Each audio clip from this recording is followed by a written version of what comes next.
Brûler, tout va brûler, comme un cocktail Molotov, envoyé dans la gueule du monde, comme un pavé dans une vitrine, un pare-brise éclaté, des morceaux de verre sur le sol, une main en sang, comme un lion dans une cage, qui tourne, enfermé sans lumière, comme un requin, comme un serpent, vif, prêt à mordre, tous ces gens qui ne comprennent rien, qui tournent en rond dans leur petite vie, métro, boulot, dodo, qui ne voient pas que tout ça n'a aucun sens, juste envie d'hurler ma haine, mon incompréhension, mon sang qui bout dans mes veines.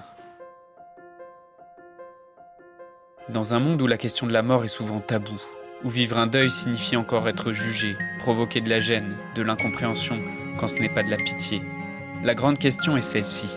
Comment des orphelins comme nous, qui avons vécu très tôt la mort d'un parent, qui ne voulons pas porter ce poids sur nos épaules toute notre vie, ni qu'il impacte nos relations actuelles, comment nous pouvons y donner un sens nouveau, construire des relations plus profondes, et surtout, comment nous reprenons le pouvoir sur nos vies. Mon nom est Johan, et bienvenue chez les orphelins résilients. Comment gérer ta colère, la colère que tu ressens dans ton deuil, l'injustice de la mort de ton père, de ta mère ou des deux? Qu'est-ce que cette colère raconte de toi? Comment l'accueillir? Comment l'écouter et l'exprimer pour qu'elle prenne une place juste dans tes relations, dans ton couple et dans ta famille? Et évidemment, la colère, c'est un sentiment qu'on retrouve beaucoup dans la question du deuil et en tant qu'orphelin. En colère contre cette mort qu'on estime injuste et cette colère qui te déconstruit, ça t'enferme dans une construction mentale négative. Et comme dans ce témoignage d'une orpheline, ces questions qui tournent en boucle dans ma tête. Pourquoi? Qu'est-ce que les médecins n'ont pas fait? J'en veux à tout le monde. J'ai la haine qui me ronge. J'aimerais comprendre, mais je n'aurai jamais la réponse à mes questions. Chacun dira sa version, je vais essayer de tout réunir pour pouvoir comprendre ce qui s'est réellement passé. On m'a dit de faire mon deuil, mais là je suis plutôt dans ma colère. La colère contre tous, la colère avec ceux qui l'ont abandonné, vais-je arriver à le faire? Pendant longtemps, moi aussi, j'avais beaucoup de mal à exprimer ma colère, à l'écouter. J'avais du mal aussi à dire non, à être en désaccord. Et j'avais vraiment tendance à laisser les désaccords s'accumuler en moi, sans même exprimer ce que je pensais. J'avais vraiment beaucoup de mal à dire ce que je pensais au fond. Et je pense aussi que c'était par peur d'être jugé pour ça, par peur de ne pas être aimé parce que je montrais du désaccord. Donc je laissais les choses fermenter en moi parfois jusqu'à exploser, la fameuse goutte d'eau qui fait déborder le vase. Je trouvais des échappatoires aussi pour pas exprimer cette colère. Je prenais énormément sur moi et surtout je me faisais défaut en fait. Et je faisais défaut à mes propres envies parce que je mettais inconsciemment en priorité les envies des autres, parce que je pensais que c'est comme ça que les autres continueraient à m'aimer. J'avais quand même un moyen pour suivre mes envies, mais je le faisais sans vraiment affirmer, sans me positionner clairement. Et juste, il m'arrivait souvent de fuir ou d'ignorer le conflit. Donc moi aussi, j'ai connu cette colère et cette difficulté à gérer ma colère dans le deuil et dans mes relations. Il y a vraiment différents types de colère dans le deuil qu'on peut voir. La colère contre le défunt lui-même, contre ton père ou ta mère qui est morte, parce que peut-être qu'il y a des choses dans cette relation qui n'ont pas été résolues. La colère contre d'autres personnes, contre des personnes qui auraient dû le soigner, contre des personnes qui auraient dû lui venir en secours et qui auraient pu empêcher la mort. Il y a aussi la colère contre soi-même, là qui génère de la culpabilité. La colère contre la vie, contre le sort, contre le monde en général. Et souvent dans cette colère, une des plus grosses difficultés, c'est de trouver les mots justes pour l'exprimer. Et dans le pire des cas, la colère, elle sort par de la violence. Alors, est-ce que c'est mal d'être en colère ? Je pense que la colère, c'est une émotion comme la peur, comme la tristesse, comme la joie. Et c'est plus un panneau, c'est un signal indicateur de tes émotions, de ton ressenti. Et la colère, elle t'invite aussi à te reconnecter avec tes émotions. Et les sentiments en fait qu'on vit, les émotions qu'on vit, qu'elles soient agréables comme désagréables, elles nous indiquent à voir qu'il y a quelque chose à aller rechercher en nous, quelque chose peut-être à demander plus clairement, à transformer en nous, ou simplement quelque chose à lâcher. Je veux aussi t'amener à voir ici que la colère, c'est pas une émotion négative, contrairement à ce qu'on juge souvent. C'est une énergie qui te met en mouvement. Et il y a certaines colères aussi qui, dans l'histoire, ont été porteuses de mouvements. Ce sont des colères, par exemple, qui ont conduit à des grands changements dans le monde, des révolutions, des peuples qui se sortent de l'esclavage. Donc la colère, ça peut être aussi une émotion salutaire. Et donc, ce que la colère nous invite à voir, ça peut être d'abord d'être capable de demander quelque chose plus clairement. Et la colère nous invite, dans ce cas, à vérifier que ce que nous avons exprimé a bien été reçu par l'autre. Parce que l'incompréhension dans les relations, que ce soit avec des proches, mais aussi donc avec des médecins ou avec toutes les personnes qui sont relatives à la mort de ton parent et envers qui tu peux avoir de la colère. Ça peut être aussi des proches parce que par rapport à l'enterrement, ça ne s'est pas passé comme toi, tu aurais aimé que ça se passe. Et donc, il va y avoir beaucoup de colère envers ces personnes. Donc la colère nous invite à vraiment voir cette incompréhension dans la relation qu'on a avec des proches. Et la frustration qu'elle génère est souvent liée à un message qui a des deux côtés, soit mal été exprimé par l'autre ou par soi, ou de l'autre côté qui a mal été entendu. Et donc parfois, il faudrait juste vérifier que le message a bien été transmis. Et le reformuler, le clarifier, ça évite beaucoup de colère. Ensuite, la colère, elle invite parfois à transformer sa façon d'être. La colère, elle se nourrit d'elle-même et il y a beaucoup d'énergie dépensée parce que, en fait, juste on s'interdit d'affirmer, on s'interdit de s'affirmer, et on s'interdit d'être en colère, on s'interdit aussi d'exprimer clairement ce qu'on ressent et d'exprimer simplement sa position avec force par peur du regard de l'autre. Si bien que quand on a à le faire malgré nous, parce que la situation elle devient vraiment intenable, on le fait avec autant d'énergie que la colère qu'on a accumulée pendant tout ce temps, parce qu'on a utilisé toute cette énergie pour se contenir pendant des jours, voire des mois. Enfin, parfois la colère, elle nous montre aussi qu'on a des choses qu'on a du mal parfois à lâcher. La colère, elle peut venir d'une identité à laquelle on s'attache malgré tout dans la vie. Malgré les événements, malgré la vie, on s'attache vraiment à cette identité. Et dans le cadre du deuil de tes parents, cette identité à laquelle tu t'attaches, c'est sans doute cette identité que tu avais avant leur décès. Et la colère t'invite à repenser en fait cette identité à laquelle tu t'accroches. Tu t'accroches à ce que tu as connu, à ce que tu as vu, au schéma que tu as appris. C'est quelque chose qui est difficile. C'est difficile de tourner la page parce que tu restes accroché à ce personnage que tu avais construit et à l'image que tu avais imaginée.